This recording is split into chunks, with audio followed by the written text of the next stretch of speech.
Welcome, welcome, and thank you for joining me today.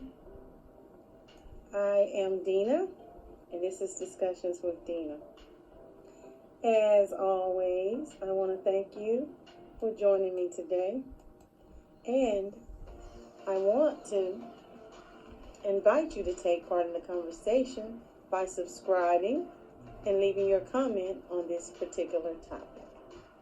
I want to also invite you to friend or follow me on Facebook, Twitter, and Instagram at Discussions with Dina. Okay, today's discussion is about removing the confusion from the LGBT conversation. And I wanted to do a commentary on this in particular because I have been listening to various conversations all over the internet and TV on subjects relating to the LGBT group in particular, their demands for inclusion and their support for their lifestyle choices. And I am noticing different factors that seems to be conveniently being overlooked or ignored. Many of which I found to be quite disturbing, and to be perfectly honest, I found it to be full of complete nonsense and contradictions. Now, everyone has been talking about this Dave Chappelle comedy special, and it seems to have this topic, it seems to have given it a bit more headway recently. And now some individuals who are afraid to speak their opinion due to fear of losing their finances, employment, or good graces, whatever, they seem to kind of have gotten their testicular fortitude up and actually voice their own true feelings on this LGBT anomaly. And the fact that everybody seems to have been walking on eggshells is exactly what I wanted to speak upon.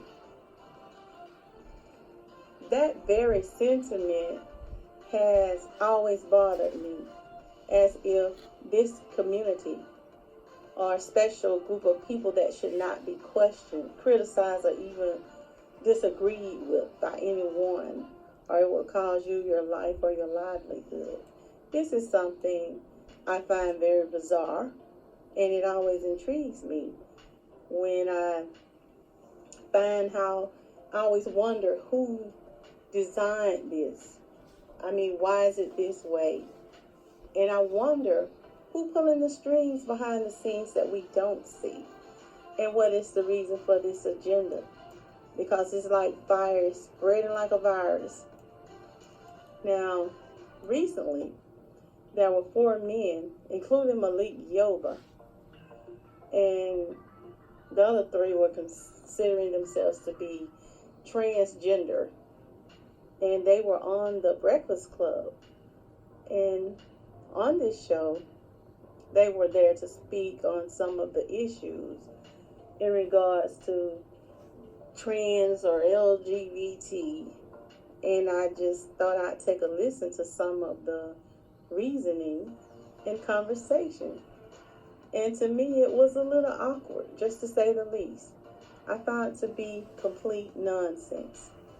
And after listening to as much as I could possibly stand, I came to the conclusion that what I was hearing is complete and utter, just rational insanity. And that's the only way I can sum it up. If I had to give it one word, I would give it confusion. That would be my word for what I saw. It was pure and absolute confusion on a whole nother level. What I also found bizarre was the behavior from the staff on the show. And I heard this from some other commentary makers, some content creators. They kind of felt what I was feeling, so I'm glad to see it. It wasn't just me that saw through that. Charlemagne, Angela Yee, and other members of the staff seemed a little afraid. They, like I said, and my terminology is clear, people tend to walk on eggshells when it comes to speaking on or about LGBT. And you have to wonder, where does all this power come from?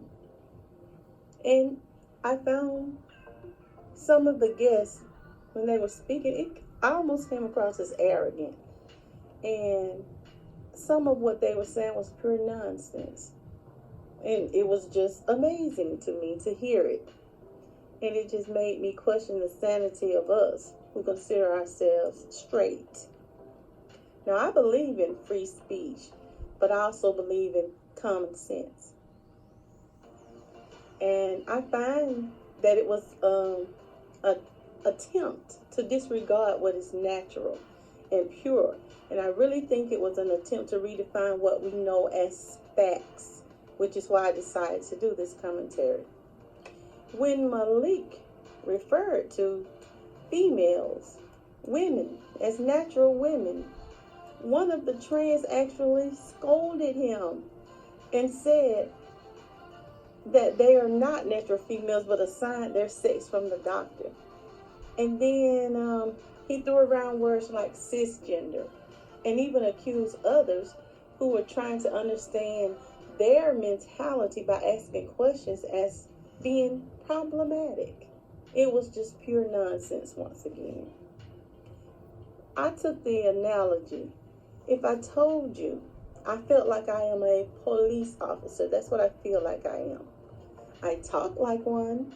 I know the law and procedures to take down an assailant, just like a police officer would. And I know how to be authoritative, and I know how to abuse my power like most of them.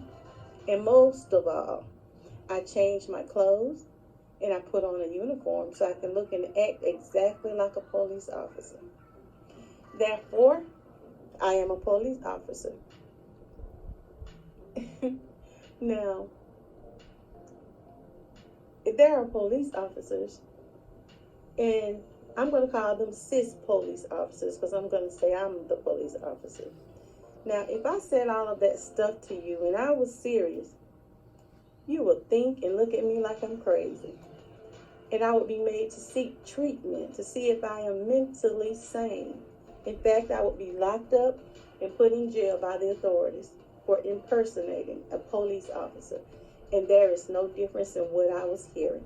None. Now, I am not saying to lock up all these individuals, but I am advocating calling these individuals out on their complete nonsense. And it seems as they're conspiring to spread complete confusion, especially among the minds of our youth.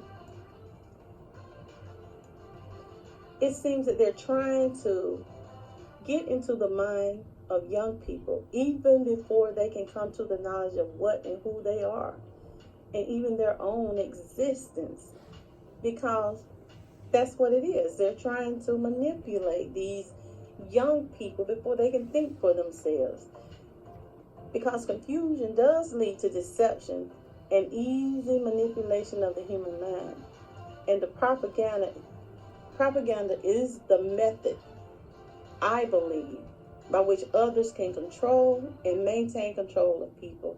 And you maintain the society, you control the society with propaganda. And everyone knows this. But I gotta say a few things that I want people to understand. And what I am about to say is actual and it's factual. And I didn't make any of this up that I'm about to say to you. So I want you to listen closely.